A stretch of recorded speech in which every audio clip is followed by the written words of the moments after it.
Subscribe करें और bell दबाएं ताकि कोई खबर रह न जाए। अस्सलाम वालेकुम नाज़रीन, ट्रांसमिशन में आपको खुशामदीद कहेंगे। मैं हूं आपके साथ सहरिश जुहेब और इस वक्त स्टूडियोज में मुझे ज्वाइन कर चुके हैं चीफ न्यूज़ ऑफिसर फैसल अजीज़ खान साहब मेरे साथ मौजूद हैं। सियासी माहौल काफ़ी गर्म हो चुका है और मुलाकातों के राब्तों के सिलसिले जारी हैं। अगर हाफिजाबाद की बात की जाए तो वहाँ पर तहरीक इंसाफ ने अपना सियासी पार्ट शो आज करना है, पंडाल सज चुका है। वहीं पर मौजूद है सीनियर एनालिस्ट समी इब्राहिम साहब, पहले उनके पास चलते हैं और वहाँ की सूरत हाल जानते हैं। जी समी साहब, कहिएगा पंडाल कितना भर चुका है, क्या जोशो वलवला देख रहे हैं आप? है और तो मकसद इमरान खान क्राउड मुझे लगता हो गया है कि बहुत है, लोग मेरी बहुत सारे लोगों के साथ हुई अपने साथ। समी साहब, आपसे फिर से हम राब्ता करने की कोशिश करते हैं, आपकी आवाज़ कुछ सही से हम पा रही। और नाज़रीन, आज ये सियासी पार्ट शो हो रहा है और टोलियों की शक्ल में, काफिलों की शक्ल में लोग हाफिजाबाद में स्टेडियम में पहुंच रहे हैं। लेकिन इससे पहले जब हमारी समी साहब से बात हुई तो उन्होंने बताया कि पुलिस का रवैया यहाँ पर कारकुनान के साथ कुछ ठीक नहीं है, रवैया कुछ सख्त है, लोगों को रोका जा रहा है, मना किया जा रहा है, पाबंदियां लगाई जा रही हैं। और लेकिन लोग जो हैं वो जोक दर जोक टोलियों की शक्ल में निकल रहे हैं, घरों से बाहर आ रहे हैं और जलसे में शिरकत करेंगे। अगर पहले जलसे देखे जाएं, ये चौथा पार्ट शो है तहरीक इंसाफ का अवामी राबता मुहिम में। तो दीर में बहुत बड़ा जलसा हुआ, मेलसी में बहुत बड़ा जलसा हुआ और आज ये चौथा पार्ट शो जो कि हाफिजाबाद में हो रहा है। फैसल साहब, आप इस अवामी राबता मुहिम को किस तरह देख रहे हैं? देखिए, ये जो तहरीक आदम एतमाद वाला मामला शुरू हुआ, उसके बाद स्ट्रैटेजी जो पीटीआई ने बनाई और स्ट्रैटेजी जो इमरान खान साहब ने एग्रेसिवनेस अपने कंटेंट के अंदर, अपनी तकरीरों के अंदर ली, उसके बाद एक पूरे सिस्टम के अंदर एक प्रेशर है और वो प्रेशर जो है वो अब सब इंतज़ार कर रहे हैं कि अब क्या होने वाला है। जो हाफिजाबाद की सूरत हाल है, ग्राउंड रियलिटीज़, लोग इमरान खान के साथ हैं, वो कहते हैं कि जी ये लुटेरे हैं, इन्होंने मुल्क लूटा है और इमरान खान का नैरेटिव बिल्कुल ठीक है। दूसरी तरफ ये है कि आप 3.5 साल से ये इस नैरेटिव के ऊपर कोई काम नहीं कर सके, आप इन लुटेरों के खिलाफ अदालतों से फैसले नहीं करवा सके।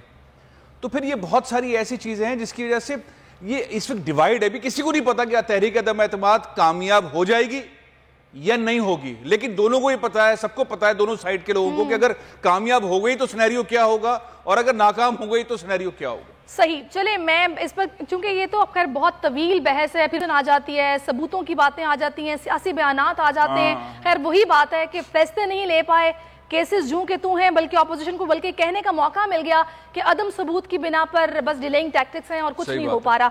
समी इब्राहिम साहब हमारे साथ ही मौजूद हैं, उनसे बात करते हैं। समी साहब, पंडाल में क्या सूरत हाल देख रहे हैं, जरा आंखों देखा मंजर बताइएगा।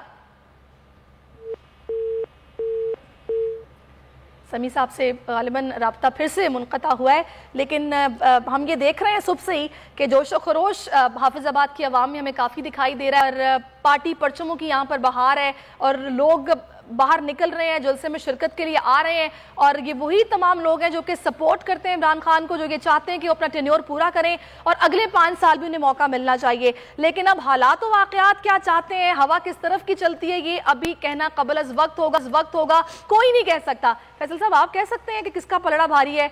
देखिए, हुकूमत का मेरे ख्याल में हमेशा पलड़ा भारी रहता है। हुकूमत के पास देने के लिए बहुत कुछ होता है, अपने इत्तेहादियों को भी, अपने जो मेंबर पार्लियामेंट है उनको भी, और बल्कि अपोजिशन के भी चंद लोगों को वो सेट कर सकते हैं। कभी ऐसा नहीं हुआ पाकिस्तान की तारीख में कि तहरीक आदम एतमाद हुकूमत के खिलाफ कामयाब हो गई हो। तो यहाँ पर अब जो तारीख भी बता रही है और इमरान खान जिस स्ट्रैटेजी में इस वक्त चल रहे हैं, एक MNA से मिल रहे हैं, लोगों से रब्ता कर रहे हैं, इत्तेहादियों से मिल रहे हैं, ऑप्शन सबके पास खुले हुए हैं। तो इस सारे सिनेरियो के अंदर पलड़ा हमेशा हुकूमत का भारी रहता है, हुकूमत का भारी। और यहाँ पे एक और एडवांटेज भी है, एडवांटेज ये है कि कभी भी ऐसा नहीं हुआ कि हुकूमत और हमारी फौज के दरमियान ताल्लुकात बेहतर हों। माजी में जो हुकूमतें गई हैं, मियाँ साहब की हो या पाकिस्तान पीपल्स बीबी की हो, वो रंजिशें होती थी एस्टेब्लिशमेंट के साथ। यहाँ तो बड़ी ज़बरदस्त किस्म के ताल्लुकात नजर आते हैं, बार बार इक्का दुक्का वाक़यात हुए, लेकिन वो भी सटल टाइप के हैं। तो इस सारे सिनेरियो के अंदर पलड़ा तो इमरान खान का भारी है। अब है कि ये तहरीक अदम एतमाद की वजूहात क्या हैं? आप ये कह रहे हैं कि हुकूमत का पलड़ा भारी होता है, वो आपकी बात बिल्कुल ठीक है, लेकिन अगर नई बात की जाए तो कुछ हौसला अफजा सूरत हाल लगती नहीं है। देखिए, अगर तो इत्तेहादी हुकूमत के साथ हैं और पूरे दिल से हैं, तो फिर तो उनको किसी भी अपोजिशन के लीडर से मिलने की जरूरत ही नहीं है ना, फिर तो वो बैठे साथ और प्रेस कॉन्फ्रेंस तो बार्गेनिंग होती है ना। सियासत में सारी पार्टीज जिनके साथ मुआहदे हुए हैं, हुकूमत उनको वो मुआहदों के तहत उनकी तमाम चीज़ें नहीं मान सकी है। ना ही मुत्तहिदा कौमी मूवमेंट के वो रिटन डॉक्यूमेंट है उसके ऊपर MQM के वो मुतालबात इमरान खान मान सके हैं, माने जा चुके हैं। इमरान खान से अब भी MQM के वही मुतालबात है जो 3.5 साल पहले थे, उसमें से कुछ हल हुए हैं लेकिन बहुत सारे हैं। काफ लीग जो है वो स्ट्रेच करती है अपनी चीज़ों को, सिचुएशन चेंज करती है, उनके मुतालबात हैं।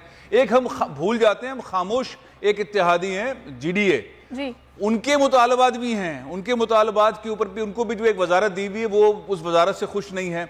तो यहाँ पे ये जो डायलॉग है ना इत्तेहादियों और हुकूमत का, ये तो एक ऑलरेडी एक टेबल के ऊपर हैं, 3.5 साल से हैं, डॉक्यूमेंट उनका टेबल पे रखा हुआ है। और ये बातें किस तरह से हमारी पूरी दरमियान हो सकती है, तो इस पे फासला नहीं है। अच्छा, इत्तेहादी जो है वो आने वाली इनिंग के लिए दूसरे ही पार्टीज के साथ भी निगोशिएशंस कर रहे हैं, यानी कि वो ये चाह रहे हैं कि उनकी वो ट्रेन भी मिस ना हो, वो भी ना हो और ये भी ना हो। बिल्कुल बिल्कुल, लेकिन उनका पलड़ा हमेशा इस साइड पर रहेगा क्योंकि गारंटर्स जो थे वो हैं, गारंटर्स थे वो हैं, और कोई भी नहीं चाहेगा कि एक चलते हुए सेटअप से मैं उतर के दूसरी तरफ चला जाऊं जिसका कुछ पता ही नहीं है कि कौन वजीर आजम होगा दूसरी साइड पर, कैसे ये सिस्टम चलेगा, ये किस तरह महंगाई से निकालेंगे। उनके पास गेम प्लान दूसरी साइड पर एग्जिस्ट नहीं कर रहा, इसलिए इत्तेहादी साइड पर रहेंगे। फैसल साहब, इस पे मजीद भी मैं आपसे बात करूंगी। इस वक्त हमें PTI से नदीम कुरैशी साहब ने ज्वाइन किया है। नदीम साहब, बहुत शुक्रिया आपके वक्त का। आप लोग कितने मुतमईन हैं, क्योंकि हम ये देख रहे हैं कि काफ लीग जो है उसने भी कहा है कि जी हम इजलास आज करेंगे, फिर हम ये भी खबर सुन रहे हैं कि परवेज इलाही साहब को वज़ीर आला बनाने पर नवाज शरीफ साहब मान गए हैं, तो वो भी कुछ गुमगू की कैफियत का शिकार है। तो आप लोग कैसे इतने मुतमईन हैं? बिस्मिल्लाह रहमान रहीम। देखिए जी, इत्मीनान की बात सबसे बड़ी ये है कि पाकिस्तानी कौम को एक बार फिर इस बात का अंदाजा हो गया कि आज की जो अपोजिशन जो माजी में 30-40 साल इख्तियार की राहदारियों में रहे, इनका मतबा नजर पाकिस्तान में सियासी इस्तेहकाम नहीं है, इनका टारगेट पाकिस्तान में मुआशी इस्तेहकाम नहीं है, इनका टारगेट वोट को इज्जत देना नहीं है, इनके अजाइम, इनकी ख्वाहिश, इनका टारगेट यहाँ बेचैनी फैलाना, यहाँ माहौल को कशीदा करना।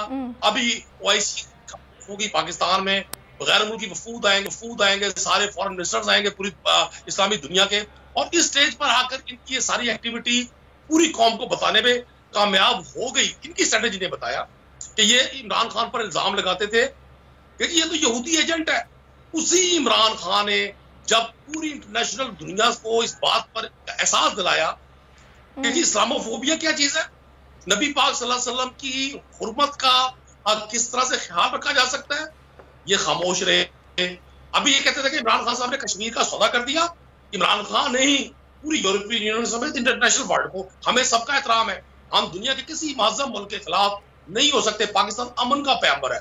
पाकिस्तान ने सिर्फ एक मुतालबा किया कि जी आपके उसूल हिंदुस्तान के लिए क्यों नहीं है, आप हिंदुस्तान को ये वार्निंग क्यों नहीं देते जब कश्मीरियों के साथ जुल्म हो रहा है। तो ये अपोजिशन का एटीट्यूड कौम ने देखा। जब हमने कीमतें कम की, प्राइम मिनिस्टर इमरान खान ने इस बढ़ती हुई महंगाई को कंट्रोल करने के लिए एक बहुत बड़ा स्टेप लिया, और बहुत सारे स्टेप्स एहसास प्रोग्राम के जरिए हो रहे हैं। चलिए नदीम साहब, आपका पॉइंट आ गया।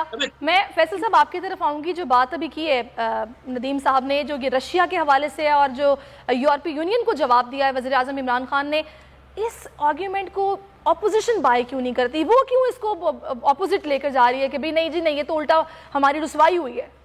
देखिए, इमरान खान साहब का एक पर्सनल एटीट्यूड है क्रिकेट के ज़माने से, और वो सियासत के अंदर भी लेकर आते हैं। इसी एटीट्यूड को जब हम यूनाइटेड नेशन के अंदर लेकर गए तो पूरी कौम फ़ख्र कर रही थी कि किस तरह से पाकिस्तान की तर्जुमानी की है, किस तरह से इस्लामोफोबिया से मुतल्लिक बात की है, किस तरह से रसूलुल्लाह सल्लल्लाहु अलैहि वसल्लम से मोहब्बत और अकीदत पाकिस्तानी और सारे मुसलमान रखते हैं।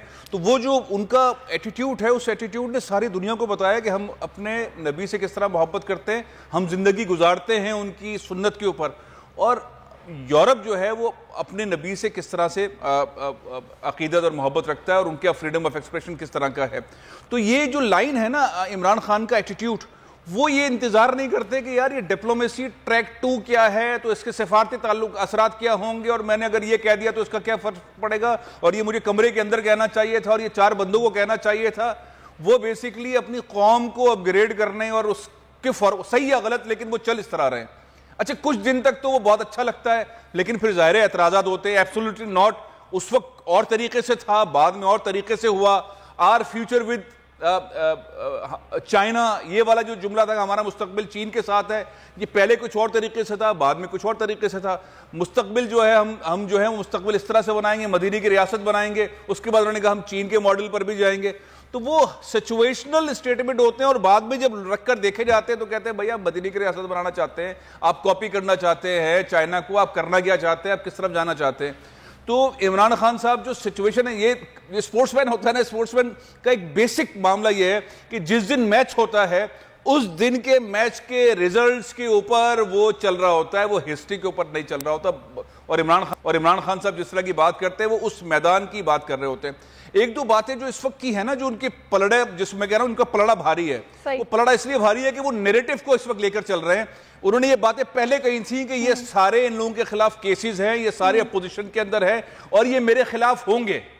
अच्छा, ये जो बात है वो ये अलग बात है कि वो गवर्नेंस अपनी बेहतर नहीं कर सके, वो डिलीवरी नहीं कर सके, ब्यूरोक्रेसी से काम नहीं करवा सके, सजाएं नहीं दिलवा सके, लेकिन बहुत सारे काम इमरान खान साहब कर गए जो शायद पाकिस्तान की कभी ना होते नहीं होते। उनको भी वो बता भी नहीं पाते, असल में पीटीआई की लीडरशिप बता भी नहीं पाती कि कितने बड़े बड़े कारनामे इमरान खान ने कर दिए। अच्छा, एक कारनामे इन पर भी हम बात करेंगे, लेकिन अभी हमें ज्वाइन किया तर्जुमान मुस्लिम लीग काफ के जैन अली भट्टी साहब। जैन, बहुत शुक्रिया आपके वक्त का।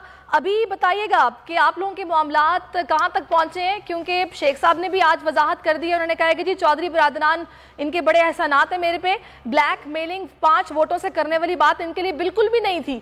तो अभी ये भी खबरें आ रही हैं कि आप लोगों की वहां पर बातचीत चल रही है नून लीग के साथ सीएमशिप पर।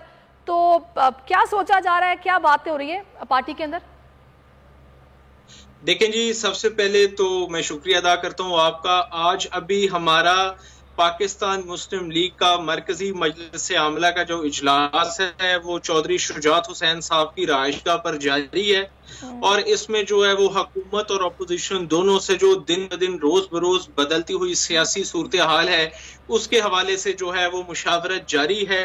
और इस सिलसिले में चूंकि हमने वो फैसला करना है पाकिस्तान मुस्लिम लीग ने जिसमें आम आदमी के मसाइल या आम आदमी को रिलीफ दिलवाने के लिए या आम आदमी की फलाह बहबूद के लिए पाकिस्तान मुस्लिम लीग चूंकि इत्तेहादी है पाकिस्तान तहरीके इंसाफ की, लेकिन हमारा इत्तेहाद सिर्फ और सिर्फ अवाम की फलाह बहबूद और मुल्क कौम की खुशहाली और तरक्की के लिए। उस सिलसिले में दोनों जानिब से ये जो आप मीडिया पे भी दीगर जराए से खबरें सुन रहे हैं, मैं उसमें एक चीज ऐड ऑन करता चलूं कि पार्लिमानी पार्टी ने सारा इख्तियार जो है वो चौधरी परवेज इलाही साहब को दिया है। इस ज़मन में चौधरी परवेज इलाही साहब जो भी फैसला करेंगे वो हम सब के लिए कबूल होगा, क्योंकि डिसिप्लिन लोग जो होते हैं वो अपनी लीडरशिप को जो है वो फॉलो करते हैं और लीडरशिप के जो है ना वो अहकामात को मानते हैं। इस ज़मन में लीडरशिप जो भी फैसला करेगी वो कबूल होगा। सही। अच्छा, मैं जैन आपसे ये भी जानना चाहूंगी कि वजीर आजम ने तो फ्री हैंड दे दिया आप लोगों को कि भैया जो फैसला आप करना चाहें आप कर सकते हैं। देखें जी, उस सिलसिले में अभी मुशावरत जारी है। अराउंड 7 o'clock 7 बजे के करीब जो है वो इंशाल्लाह ताला जो फैसला है वो बाकायदा जो है वो हम मीडिया के ऊपर जो है वो अनाउंस कर देंगे, और चौधरी शुजात हुसैन साहब और चौधरी परवेज साहब जो फैसला करेंगे इंशाल्लाह ताला वो फैसला 1-2 घंटे के बाद जो है वो मंजर आएगा। ये जो न्यूज डेस्क पे तैयार हुई है और बड़े वसूख के साथ उसको छाप भी दिया गया जंग अखबार में, ये क्या है? देखिए, अब तो बहुत आसान सा मामला है। अब हमें बिल्कुल पता होता है कि कौन सा चैनल, कौन सा मीडिया ग्रुप, कौन सा अखबार वो किस तरह का जर्नलिज्म कर रहा है या किस तरह की डिस इन्फॉर्मेशन फैला रहा है या सही इंफॉर्मेशन दे रहा है, क्रेडिबिलिटी किसकी कितनी है। आपको बुलेटिन देखकर, रिपोर्टर्स देखकर, उनकी टीम देखकर अंदाज़ा हो जाता है कि ये क्या है। तो खैर, मेरा बड़ा लंबा ताल्लुक़ रहा है जंग ग्रुप के साथ। हो सकता है ये खबर ठीक हो, लेकिन इस वक्त इस तरह की खबर छापना, आना, उसकी क्रेडिबिलिटी होना, और जाहिर है कि रिपोर्टर चूंकि इस खबर के साथ नहीं खड़ा हुआ, और अगर रिपोर्टर नहीं खड़ा हुआ तो फिर ये खबर जाहिर है कि टेबल स्टोरी है। टेबल स्टोरी का मतलब ये है कि मैं स्विच करवाना या टिल्ट करवाना चाहता हूं इन्वायरमेंट को, जो इस वक्त इन्वायरमेंट पाकिस्तान में सियासी है, और मैं स्टोरी बना के वो स्टोरी इस वक्त दे देता हूं। तो जाहिर है कि ये डेस्क के ऊपर बनी हुई स्टोरी, इसकी क्रेडिबिलिटी बहुत कम होती है। अगर इस स्टोरी के साथ कोई रिपोर्टर खड़ा हुआ होता और वो रिपोर्टर बीपर दे रहा होता, बात कर रहा होता, कह रहा होता कि ये नाम है, और जिन दो हजरात के नाम लिए हैं वो दोनों तो बहुत ही पुख्ता मजबूत पीटीआई के एमएनए हैं और जंग लड़ रहे हैं पीटीआई की इमरान खान की, तो मेरा ख्याल ये है कि ये इन्वायरमेंट को टिल्ट करने वाली बात है। वैसे पाकिस्तान के अंदर लोगों को समझ भी आ गई है कि कौन सा मीडिया ग्रुप किसके साथ चल रहा होता है। सारी दुनिया में इसी तरह है, लेकिन पाकिस्तान में जरा खुलकर सामने पता चल जाता है क्या है। लेकिन बहरहाल इस खबर की पुख्तगी और मजबूती और क्रेडिबिलिटी उस वक्त होती जब रिपोर्टर साथ खड़ा हुआ होता और वो कहता कि मैंने ये काम किया है और ये 33 ये लोग हैं और इनकी ये नाराजगियां हैं और वो इमरान खान को वोट नहीं दे रहे। बिल्कुल। अच्छा, मैं नदीम साहब आपकी तरफ आती हूँ। आप लोगों ने कल परसों ये कहा कि भाई हम लोग अपने अरकान को इजाज़त ही नहीं देंगे कि वो असेंबली के इजलास में शिरकत करें या वोटिंग में पार्टिसिपेट करें, लेकिन जितने भी कानूनी माहिरीन हैं वो बात करते हुए बोल रहे हैं कि जी ऐसा मुमकिन ही नहीं है, ये पार्लियामेंट के प्रिविलेज के खिलाफ है, ये जो एक मेंबर का फंडामेंटल राइट ऑफ वोट है ये उसकी खिलाफ वर्जी है, तो ये तो पॉसिबल ही नहीं है। तो फिर आप लोगों ने ये प्लान किस तरह बना लिया? देखिए, मैं आपको अर्ज करूं, हमने किसी भी शख्स को ये नहीं कहा कि जी हम उनको वोट डालने नहीं देंगे। पार्टी है, पार्टी का डिसिप्लिन है। हम जब भी पार्लियामेंट पार्टी का सेशन करते हैं, वो बजट सेशन के हवाले से हो, किसी कानून साजी के हवाले से हो, हम एक बाकायदा स्ट्रेटेजी ड्रॉ करते हैं कि जी हमने इस तरह से वहां जाना है और वोटिंग में हिस्सा लेना है। चूंकि ये अदम एतमाद अपोजिशन ने दी है, तो ये अब अपोजिशन का राइट बनता है, उनकी जिम्मेदारी बनती है कि वो 172 अरकान को पूरा करें। ये हमने तो वोटिंग नहीं करनी ना जी। जो तहरीक इंसाफ के या ट्रेजरी बेंचेस के जो अरकान है, उनको तो वहां कोई रोल नहीं है। रोल तो अपोजिशन के लोगों का है या उन लोगों का है जो ये बुलंद और बाग दावे करते हैं कि जी गवर्नमेंट के लोग हमारे साथ हैं। देखिए, मैं आपको अर्ज करूं, पाकिस्तान तहरीक इंसाफ की गवर्नमेंट ने हमेशा रूल ऑफ लॉ पर यकीन रखा है। हम अब भी इंशाल्लाह तादाद से ये एक बार फिर साबित होगा कि जिस गुब्बारों में जो हवा भरी हुई है ना, जो जुम्मा बाजार लगा हुआ है इक़्तिदार के भूखों का, ये जो नौटंकी इन्होंने सजाकर पूरी कौम को 14-15 दिन से एक नई अनारकी पैदा की हुई है। एक इकोनॉमिकली स्टेबल होता हुआ मुल्क, एक इंटरनेशनली स्टेबल होता हुआ मुल्क, एक फॉरेन पॉलिसी में स्टेबल होता हुआ मुल्क, एक ऐसा मुल्क जिसके हवाले से पूरी इंटरनेशनल मीडिया का की टोन चेंज हो गई हो।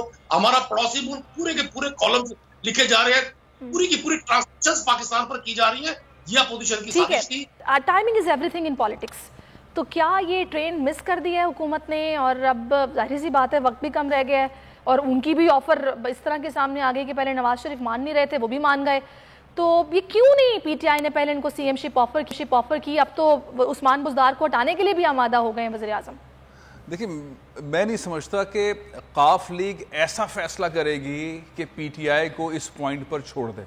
चौधरी बरादरान अपनी ज़बान के, अपने हिसाब के बहुत पक्के हैं, लेकिन जाहिर है कि वो फ्यूचर के लिए बार्गेनिंग कर रहे हैं, वो टटोल भी रहे हैं। आपको याद होगा बहुत बड़ा गैप था मुस्लिम लीग नून और काफ के दरमियान। जब शहबाज शरीफ साहब तशरीफ लाए तो शायद 21 साल के बाद जाके इनके वो राब्ते बहाल हुए, ठीक है ना। रंजिशें मौजूद थी, उस दिन भी रंजिशें, उस दिन भी माफी नहीं मांगी गई। जो मुस्लिम लीग नून ने धोखे दिए हैं काफ लीग को, एक बार तो डन, वजीर आला परवेज इलाही होंगे, वादे कसमे रिटर्न सब कुछ, और इलेक्शन के बाद भूल गई नून लीग। तो ये एक तारीख है दोनों के दरमियान, ये तारीख रद्द नहीं की जा सकती। ये भी हो सकता है कि दोहराई जाए तारीख। मैं यही कह रहा हूं कि ये पॉसिबल नहीं। ये तो जाहिर है कि इस वक्त सिचुएशन ऐसी है कि बहुत बुरी पोजीशन में नून लीग खड़ी हुई है, केसेस उनके सर के ऊपर हैं, फर्द जुर्म आयद होना है शहबाज शरीफ साहब के ऊपर, मियाँ साहब बाहर फंसे हुए हैं, बच्चे उनके भागे हुए हैं, केसेस उनके ऊपर हैं। यहाँ पे शहजाद अकबर साहब की जगह पे जो ब्रिगेडियर रिटायर्ड मुसद्दिक अब्बासी साहब हैं, वो किसी ने उनका चेहरा नहीं देखा, वो काम कर रहे हैं। इस्लाहात गवर्नमेंट लेकर आ रही है, 700 से ज्यादा अदालतों में केस कैसे चलेंगे, कितनी स्पीड से चलेंगे, बयानात अगर नहीं होते तो उसकी रुकावटें किस तरह हल होंगी, डिजिटल इंटरव्यूज बयानात कैसे होंगे।